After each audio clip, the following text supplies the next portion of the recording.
Hello out there, internet world. I'm Harry Corpening, president of the R.J. Reynolds High School Alumni and Friends Organization.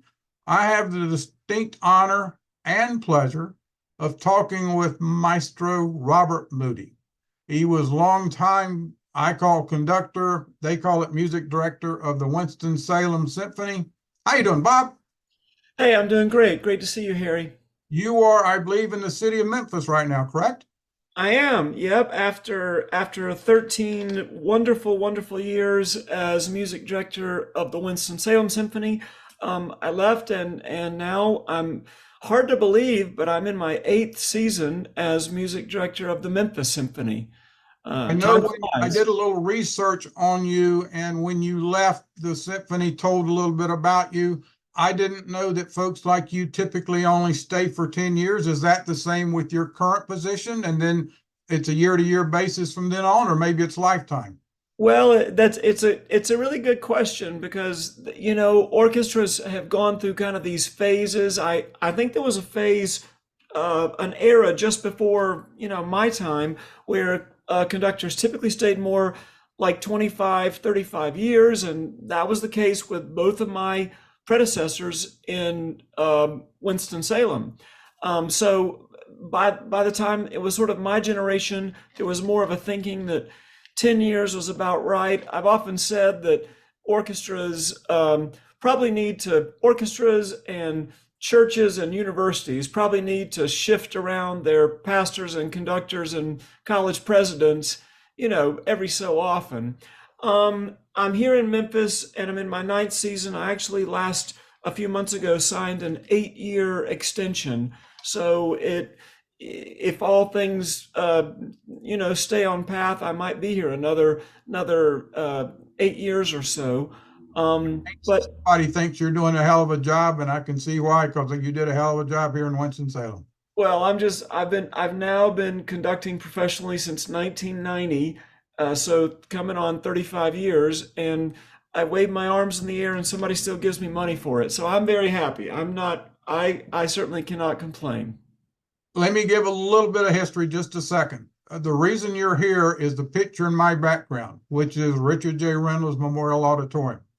On August 8th, it's going to turn 100 years old.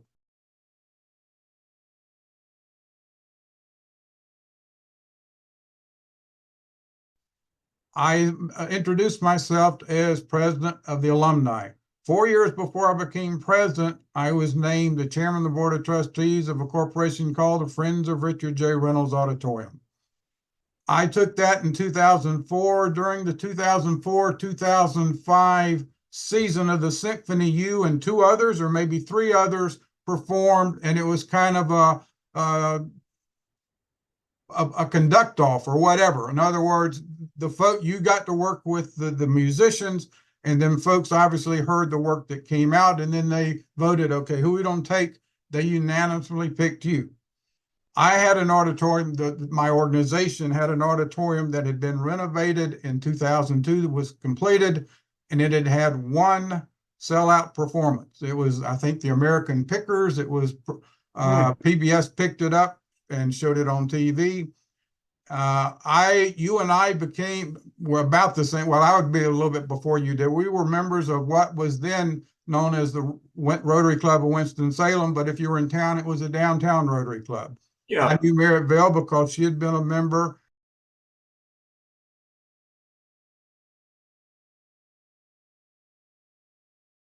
You came, we sat at the table a couple of times. And in 2006, I got my nerve up, and I don't know if you two were together or I asked her, could you guys come over and see if you'd be interested in playing at Reynolds Auditorium? Long story short, on a very rainy Tuesday morning, you and her, and I believe there was another gentleman, I think it was Mr. Litsky was the chair of your board. I know three of you came, That's right. and it was myself, Nick Bragg, and Nick Bragg was my predecessor as chairman of the board, and Ed Thomas was there as the auditorium manager. And you looked around, and I sat on the front seat of the far right side.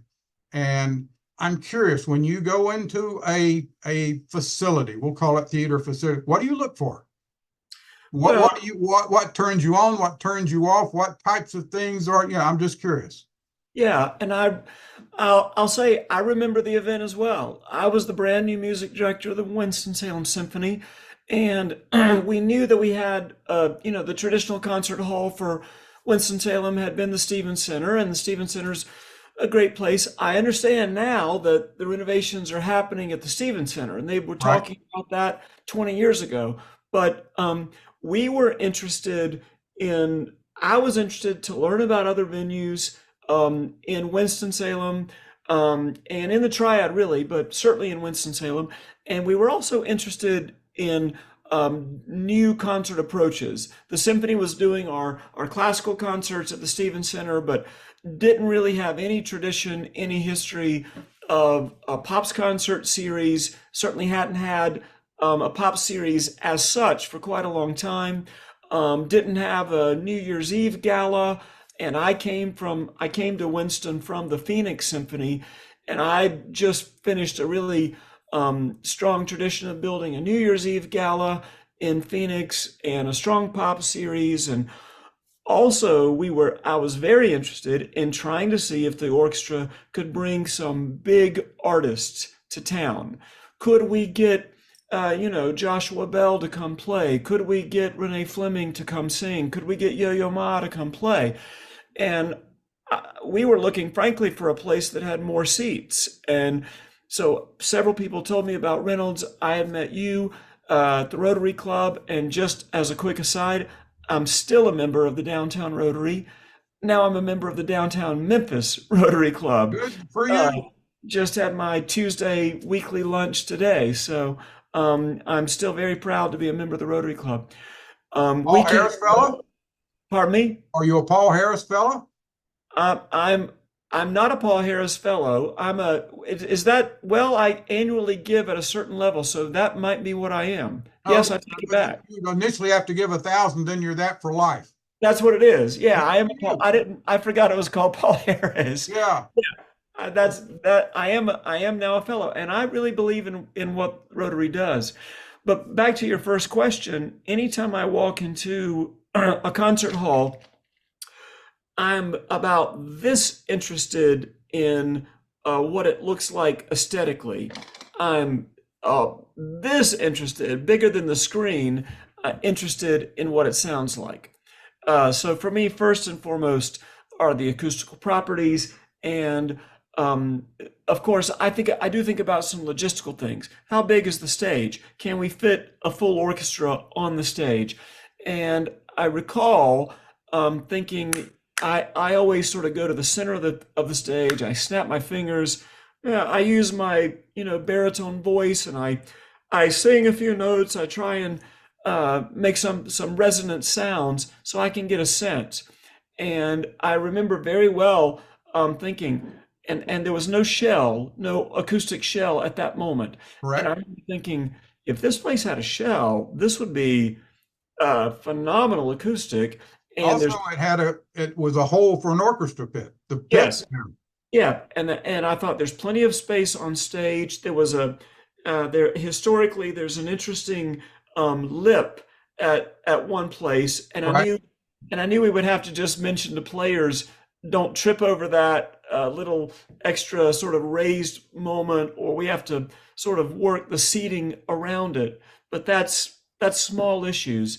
What I loved was the natural acoustics were clearly going to be great, and the size of the stage was great.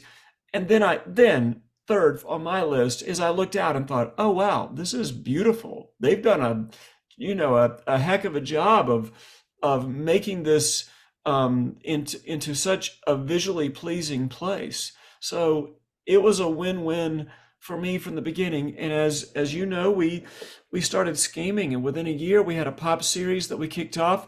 Within very shortly after, some of those very names I mentioned to you stood on stage at Reynolds Auditorium and sang or performed, including Renee Fleming and Yo-Yo Ma. So Yeah, I some was of the surprised. best It's interesting you memories. gave the history because I was amazed. I thought you were just dreaming in air saying we'll do 7 pop concerts if you'll put a cover over this orchestra pit.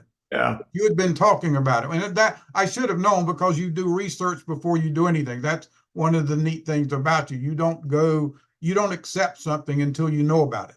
And so you had heard, you and obviously Merritt had been talking about it. I was surprised that you came up with the exact number, but was amazed in how successful the pop concerts were.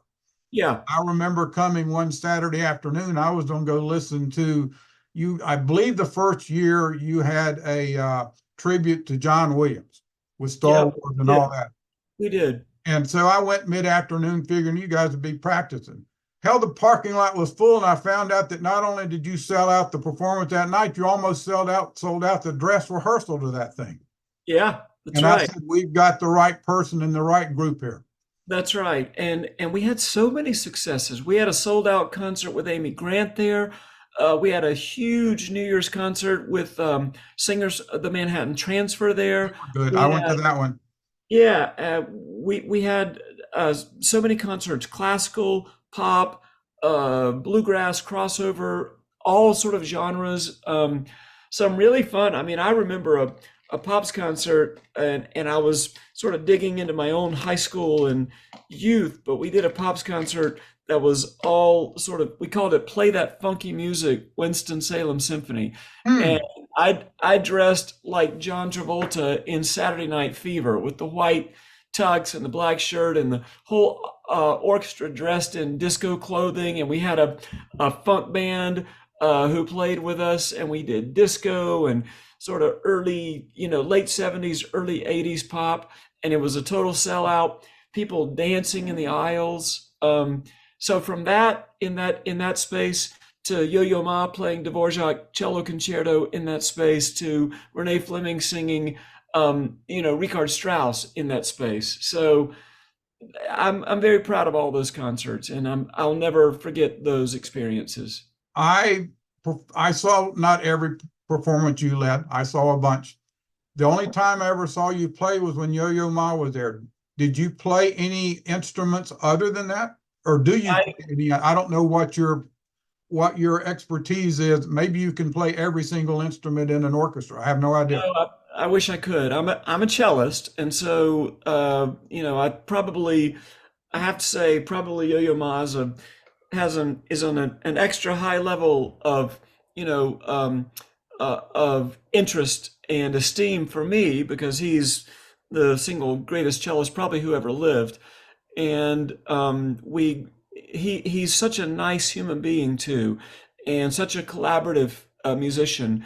And we approached him about, of course, playing the Dvorak cello concerto, but also we said, would you play this piece by Hector Villalobos, a Brazilian composer, written for 8 cellos, and it will be the cello section of the Winston-Salem Symphony, plus you, Mr. Ma, and since I, the conductor, am a cellist, I'll sit in the middle of the group as well. And oh boy, that's one of the greatest memories of my life, playing that piece with the yo-yo. I did that on that concert, and then I sang on a number of Well, concerts. I don't say you sang I, quite a bit. I You were sang on a number especially of New on Year's New Eve Year's Eve. galas, And and I sang once on a Elvis Presley Pops concert. We had Rhiannon Giddens, Rhiannon Giddens from North Carolina, who's become her own superstar. I don't know if folks know, but Rhiannon Giddens, who's from the Triad, she is a duet on the brand new Beyonce album. oh, really? Yep, No and idea. she was our New Year's Eve guest star one year, and she and I sang a duet, "Forever Young," the old Bob Dylan song. So yeah, I like performing when I can. I would really prefer to just wave my arms in the air, but when I get a chance to make a little music myself, I also enjoy it, and we got to explore that a lot in a lot of fun ways in Winston. So A question about a practice session for, I don't know what you call it, but like let's say you have a Saturday night performance, and so you're there Saturday afternoon. Are you teaching? Are you leading? Are you suggesting? What do you, or are you trying to say you guys come in then strong, what do you do? I'm just curious because you're dealing with professionals that have probably been playing maybe longer than you've been alive. Yeah, I think the best way to describe it, especially for someone who has not been in a professional orchestra rehearsal situation, if somebody played, an instrument, clarinet or trumpet or something, say in your middle school band, well, you know that you would meet every day, or maybe you'd meet 3 days a week for band, and you would sit down and basically you're all learning the notes and the rhythms together in that room. That's extremely different from a professional orchestra. Professional orchestra, you get to the first rehearsal, it is presumed everyone knows how to play their notes. They know the notes, the rhythms, the melody. They've actually gone the extra mile. They've paid attention to the piece of music, so they know that in this section, if they're you name it, they're a French horn player, they know that in this section of music, they're prominent and they have to be more to the fore. They know in this other section, they're not prominent, they're supportive, and so don't play as loud. Um, Do most so of the musicians have their pieces memorized by the time they're on stage? I don't know about Or they've got memorize. it in front of them? Yeah, I don't know about completely memorized, but they certainly know the piece inside out. And a first rehearsal for an orchestra at the level of Winston-Salem can sound to someone who's listening, can sound to their ear like a performance. It's already at a quite high level. The job of the conductor then is to uh, not build something from scratch like maybe a middle school band director would do, which is a Right. whale of a job. Oh, Job- ungodly. The job of a conductor of a professional orchestra is really to sculpt, and so to take this already fine product and maybe as a sculptor would, just shave off a little here, add a little here to make it. And this is done through mostly the gesture.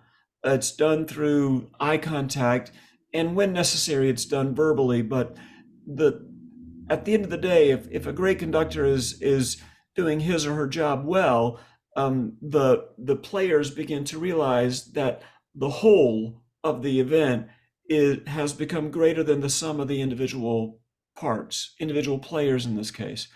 And that's a chemistry that's difficult to verbalize, but we know it when it happens. And it's not that the conductor is a superior musician, it is that the conductor is unencumbered. I'm freed. I'm not playing an instrument at that moment. So I can be fully focused to listen to everyone and realize a little more from the woodwinds, a little less from the percussion. Let's slow down this section a little bit for greater climactic effect. Let's pick up the pace here for greater energy. Someone has to make those decisions. How fast, how slow, how loud, how soft. And the person who is the conductor, I'm unencumbered. So it doesn't, and this is important to say a few times, it doesn't mean that I'm in any way superior musically. It just means that's my job is to shape, while their job is to actually make the music. And you all buy in. I And mean, we all, you want and to shape, but if they haven't bought in, then it's going nowhere. So they yeah, bought in, you if also. we're doing our job right, all of us, then there's a lot of respect for each other and a lot of trust in each other, and a lot of, you live for that. You just use the words. You live for that moment where it suddenly feels like all the pistons on the engine are firing just exactly right. And it doesn't happen every concert, it doesn't happen every piece of music, but it shows up, and there will be a moment on stage. And I remember so many of them so well with my dear, dear, dear friends in the Winston-Salem Symphony, where we catch each other's eye. And maybe it is one of those moments with a superstar on stage with us, but also maybe it's when we're doing Beethoven Ninth Symphony, or a Mahler symphony, or just a great piece of music, and suddenly you catch each other's eye and you're like, wow, something really special is happening right now. And in those moments, it's kind of like playing the lottery, but you live for those moments, and we got to enjoy so many of them in Winston. When you start a piece, do you go through it when you're doing the practice? Or are there times that you say, let's do this again and maybe change this? And I'm curious, do the actual musicians ever give you up to say maybe we could do that? Or is it Yeah. your ball game altogether? Different conductors take different approaches. My approach is to play an entire piece, or if it's a symphony in four movements, play an entire movement straight through without stopping, even though there'll be mistakes. And, unless there's a train wreck and we just have to stop, I keep going.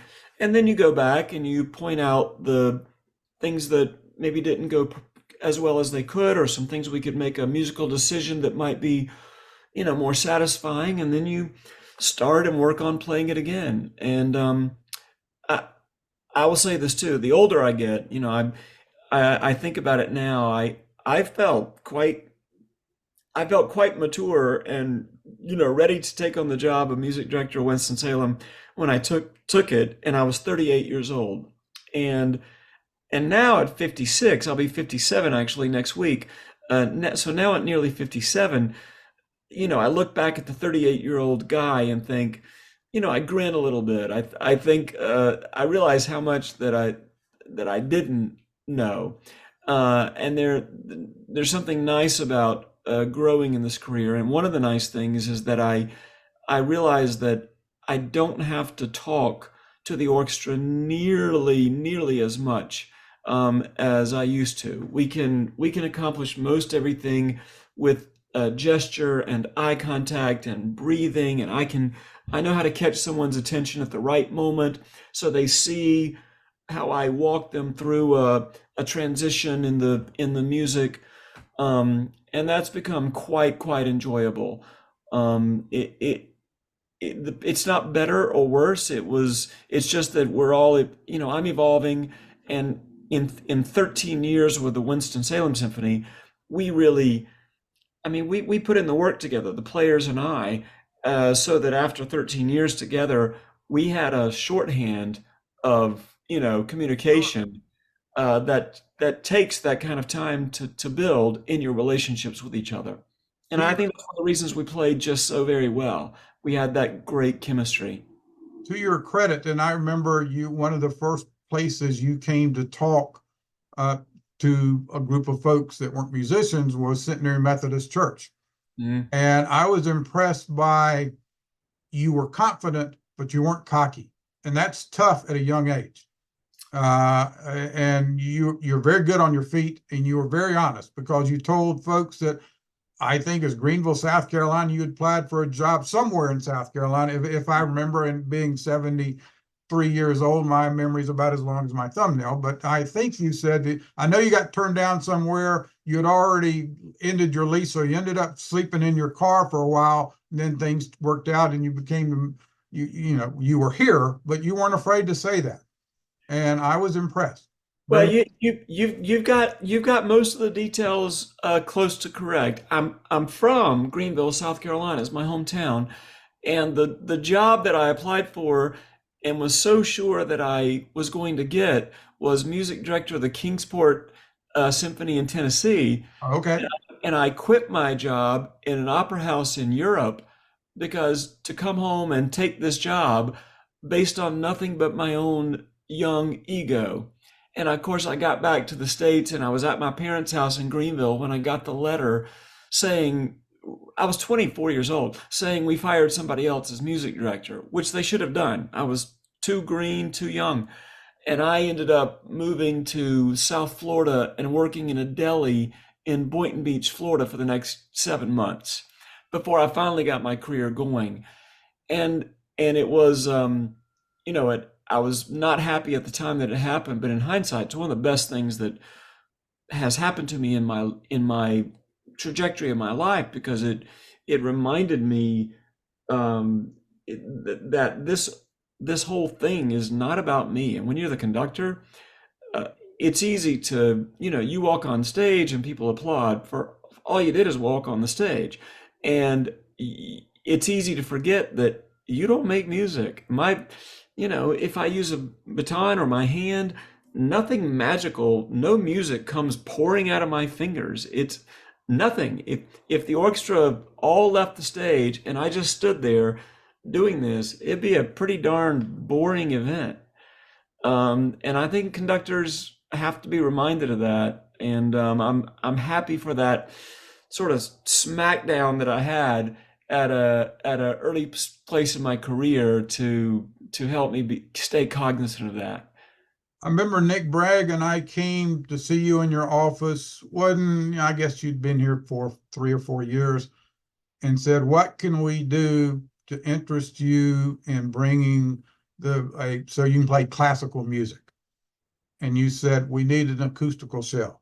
Yeah. And one of the things I knew is I don't want to get an acoustical shell and you're not happy. So I asked you, who should we get? And I forget the gentleman's name, but it was acoustics out of in the South Norwalk, Connecticut. Yeah, Paul Yarborough Yeah, with exactly. acoustic. That's Yeah, right. he designed it. He created it. He installed it probably 24 hours before it was supposed to be there, and we were all scared to death, but it got done. Yeah. We had this celebration concert. You Yep. walked out without a microphone and you told the audience, "I'm talking out of the microphone," and waited a pregnant pause, "because I can." Yeah. And I said, "Well, we've got a hit." And Yeah. it rolled out from there. One of the things Total I learned success about story. acoustic shells is when you take an instrument like a drum, it's like a hammer, sound goes everywhere. That means one of the problems musicians have is they aren't necessarily able to hear what the other musicians are playing, and that's what the acoustical shell does. Obviously, it sends music to the audience, which is the reason you're there, because they're paying the bills, but it also lets you musicians know. I'm curious, given the technology 2006, we're almost 20 years since then, is it still such that classical music is only played without amplification, or has the technology increased so much that maybe now it is? Well, it's a good question, and you might get a few different opinions. But in the general answer is that a live orchestras are created, and the 99th percentile of the music played by live orchestras historically has been played without any amplification. And unlike a rock band that really has to have good amps and good mics and good speakers to do what they do, Exactly. a live orchestra doesn't, and that's been kind of our calling card, our selling point. If we have a great acoustic shell, and the shell at Reynolds is fantastic, and I'm so proud of that shell, and I was happy that y'all got such a great acoustical firm, one of the top firms in the country. They had done the Indianapolis Symphony and Baltimore Symphony and major orchestras around the country, and that sense of making a building, concert hall, work acoustically so that both the audience and anywhere in the audience, on the floor, up in the balcony, so that the audience hears a really superior acoustic product, but also the players on stage can hear each other, exactly as you said. Those two things, if the angle is off by a little bit on the shell, if the material is off, if the depth is off, it can end up being a failure. So you have to have a great firm, and you got it with what happened with Reynolds. To finish the answer to your question, there are some concert halls that are being built in the 21st century that are more reliant on an artificial shell, and they work. And so I don't want anyone to think that I'm poo-pooing them. They do work. It becomes, instead of the physical shell, it becomes a series of microphones and a series of small speakers, which are hidden, which the audience doesn't see, and they mimic what an acoustic shell can do. And probably because I'm 57 and not 27, I probably, am a little more prone to roll my eyes, because I think for any generation, the younger, newer technology seems a little suspect. But these products are working, and in certain concert halls where they simply can't create a shell, it's a good option. You mentioned conducting music as if there's no singer.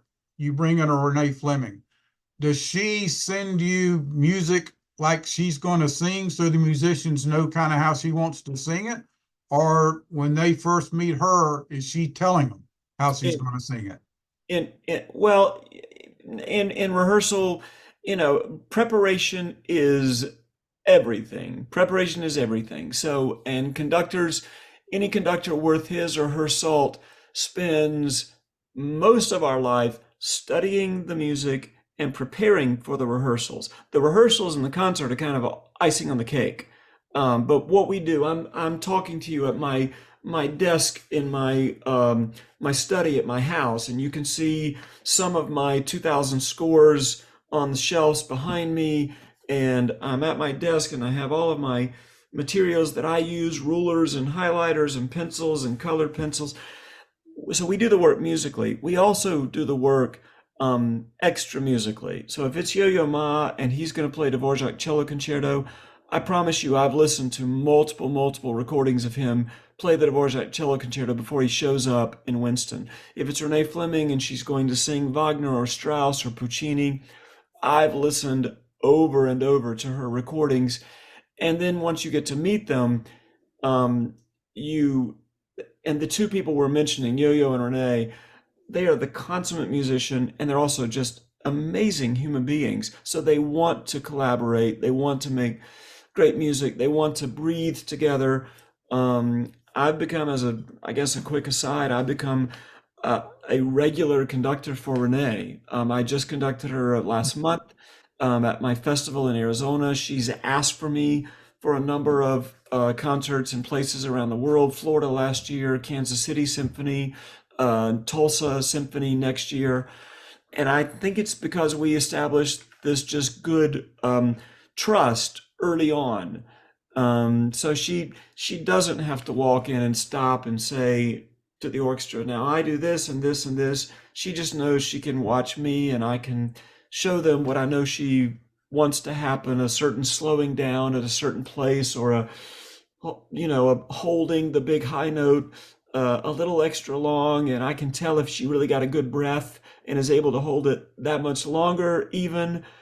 Those are the kind of things that we work out in a if people are paying attention musically, there's kind of a sixth sense connection that happens between players and conductor, between players and each other, between singers and the orchestra.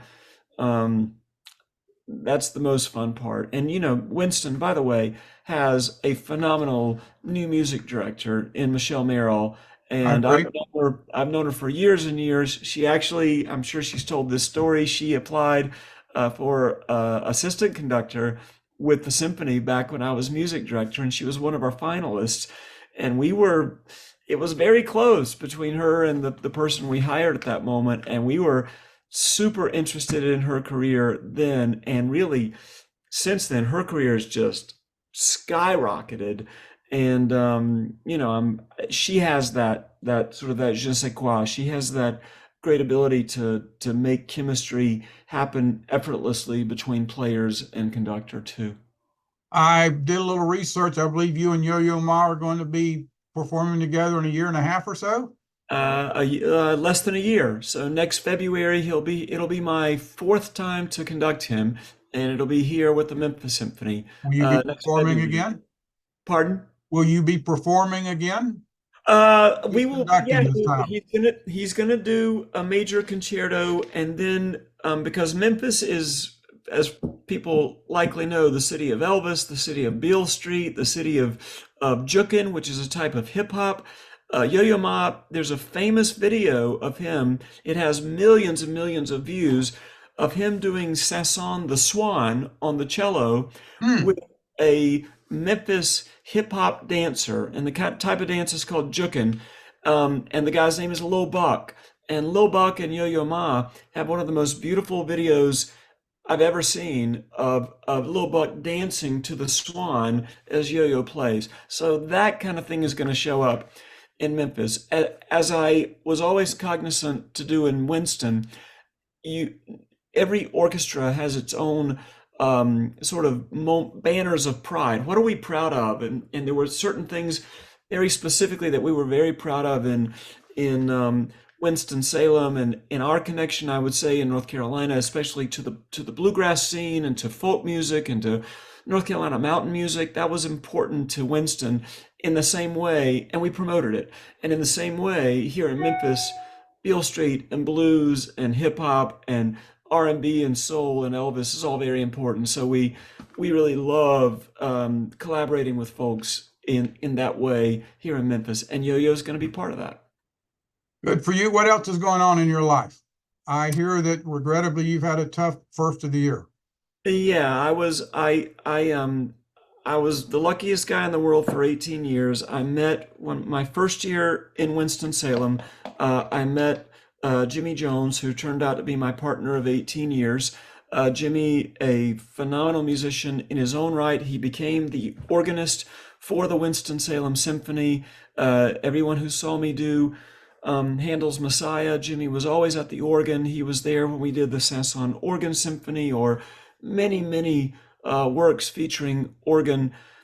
Jimmy was a most successful choir leader at several churches. When I met him at Westminster Presbyterian Church in Greensboro, and he built a phenomenal choir and music program there. He then went to Myers Park United Methodist Church in Charlotte, one of the largest Methodist churches in the country, Correct. and he saw a 22 voice choir go to a 95 voice choir. We took that choir to Europe 3 times, to New York, to Duke Chapel multiple times, several recordings, several commissions by major composers like Craig Hella Johnson, Stephen Paulus, Dan Forrest. Jimmy passed away unexpectedly on February 2nd, so it's been just over 10 weeks, and I feel like the universe has really crashed all around me, but I will say that the overwhelming amount of love and support that's been shown to me since has been the one thing that has helped to be a counterbalance to the grief.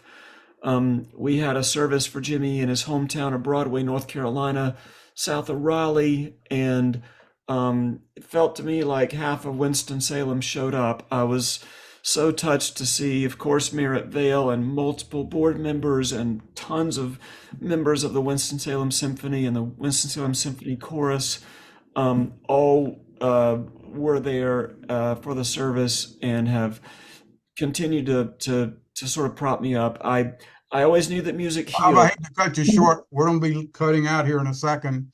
Gotcha. You're awfully kind to do this. Best wishes to you. I'm Present. happy to, and I wish all the very best and a happy 100th to RJ Reynolds Auditorium.